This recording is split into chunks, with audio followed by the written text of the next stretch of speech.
जींद में पूर्व केंद्रीय मंत्री विनोद शर्मा के प्रयासों की सराहना करते हुए उनके नागरिक अभिनंदन किया गया। इस दौरान विनोद शर्मा ने कहा कि ईबीपीजी कोटे को फिर से बहाल करने के लिए एकजुटता दिखाएं।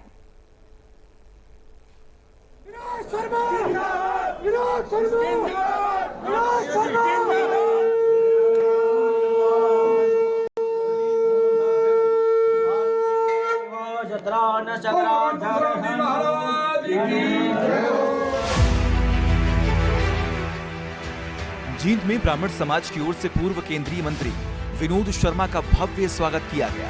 समारोह में पूर्व केंद्रीय मंत्री विनोद शर्मा को पगड़ी पहनाकर नागरिक अभिनंदन भी किया गया।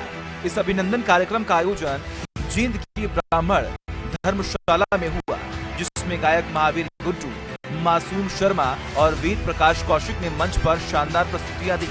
समारोह में ईबीपीजी के लिए विनोद शर्मा के प्रयासों की सराहना की गई। अंतर्राष्ट्रीय पहलवान योगेश्वर दत्त ने भी समारोह में शिरकत की।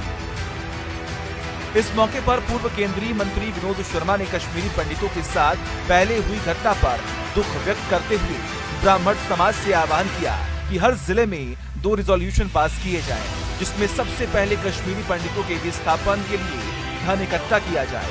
जो भी धनराशि ब्राह्मण समाज की तरफ से इकट्ठा की जाएगी, उसमें वो अपनी तरफ से 50 लाख रुपए डालेंगे। उन्होंने कहा कि दूसरे रिजोल्यूशन के तहत ईबीपीजी को फिर से बहाल करवाने में एकजुटता दिखाई जाए। मुझे आपसे काम चाहिए, आप इस बात का भी रेजोल्यूशन बनाएंगे कि हम लोग जिला ब्राह्मण सभा जींद और इसी तरह के रेजोल्यूशन पूरे हरियाणा में हर जिले में पास होंगे। अपने समर्थ के अनुसार हर किसी से दान इकट्ठा करके, पैसा इकट्ठा करके अक्षय तृतीया पर उनकी मदद के लिए या किसी ऐसे इदारे के लिए या सरकारी इदारे के लिए जो उनकी मदद करता हो, जो लोग विस्थापित हुए हैं कश्मीर से, उनकी सपोर्ट करने के लिए हम फंड इकट्ठा करेंगे और उनको देंगे, रेजोल्यूशन पास करेंगे। अब भाई मैं अपनी जिम्मेवारी भी पूरी कर देता हूँ, आपसे मांग रहा हूँ, ये मैं पर्सनल कह रहा हूँ, ये मैं मांग रहा हूँ, ये करना है हर जगह। मेरी जिम्मेवारी ये है कि मैं भी दान दूं। भाई मैं पूरे इस प्रकरण में जो हम अक्षय तृतीया पे देना चाहेंगे उसमें 50 लाख रुपया मैं दूंगा। पूर्व केंद्रीय मंत्री विनोद शर्मा ने कहा कि कश्मीरी पंडितों के साथ जो हुआ वो किसी से छिपा नहीं है।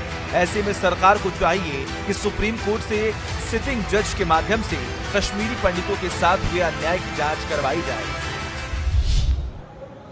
एक जिम्मेदारी ये है कि हम एक रेजोल्यूशन इसका भी हर जिला लेवल पर पास करें कि हम उनके साथ हैं और हम इस बात की मांग करते हैं कि जिन लोगों की वजह से ऐसी स्थिति पैदा हुई, जब ऐसी स्थिति पैदा की गई, उसको जानने के लिए सुप्रीम कोर्ट के जज की अध्यक्षता में एक बोर्ड बनाया जाए या कमीशन बनाया जाए ताकि सब पता किया जाए। साथ ही पूर्व केंद्रीय मंत्री विनोद शर्मा ने कहा कि ब्राह्मण, बनिया, राजपूत और पंजाबी को ईबीपीजी के तहत आरक्षण दिलवाने के लिए जो लड़ाई लड़ी गई वो आसान नहीं थी। पूर्व केंद्रीय मंत्री ने कहा कि ईबीपीजी के तहत मिले आरक्षण का लाभ अब नहीं दिया जा रहा है। समाज के युवाओं को नौकरी नहीं मिल रही है। अब समय आ गया है कि फिर से एकजुटता दिखाने की। मेरा सिर्फ इतना कहना है कि किसी को और आरक्षण अगर मिलता है, हमें कोई इतराज तो नहीं है, या जिसका आरक्षण ऑलरेडी है उनका भी आरक्षण उतना ही रहे, हमें कोई इतराज तो नहीं है। जो हमारे पास था, और ये एक समाज की बात नहीं है जी, इसमें 4 समाज शामिल थे। और खास तौर पे बात यह है कि उन समाज के भी उन बच्चों को जो बहुत गरीब हैं, पूरे श्रमंग द पुअर, उनके लिए बनाया गया था। अब उनका नुकसान हो रहा है, तो हमें महसूस हो रहा है कि उन बच्चों को नौकरियां मिलनी चाहिए जैसे मिल रही थी।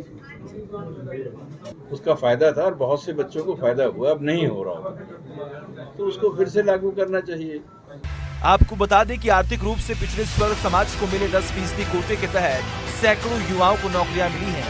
इस स्वर्ण समाज को मिले इस कोटे के लिए पूर्व केंद्रीय मंत्री विनोद शर्मा ने पुरजोर तरीके से आवाज उठाई थी, जिसके परिणाम स्वरूप केंद्र सरकार ने आर्थिक रूप से पिछड़े ब्राह्मण, बनिया, राजपूत समाज के लिए 10% कोटा दिया।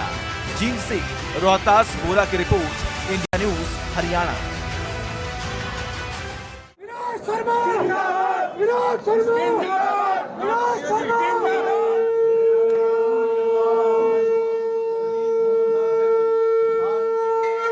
जत्रा न चक्रा